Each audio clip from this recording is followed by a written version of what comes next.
তারপরও বাচ্চাদের পেশাবের তো কোনো স্টেশন নাই,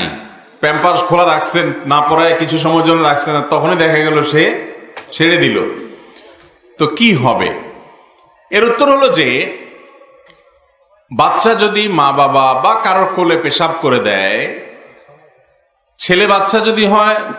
এবং শুধু মায়ের দুধের উপরে নির্ভর থাকে, তাহলে বিভিন্ন হাদিসের আলোকে বোঝা যায় যে জায়গায় পেশাব লেগেছে ওখানে পানির ছিটা দিয়ে দিলে সেখানে সালাত আদায় করা যাবে। কিন্তু যদি বাচ্চা বড় হয়ে যায়, দুধের পাশাপাশি, মায়ের দুধের পাশাপাশি আর অন্যান্য খাবারও খায় বা অন্য খাবারের উপর নির্ভর হয়ে গেছে, এখন মাশাআল্লাহ বড় হয়েছে, তাহলে যেই জায়গায় লেগেছে সেখানে,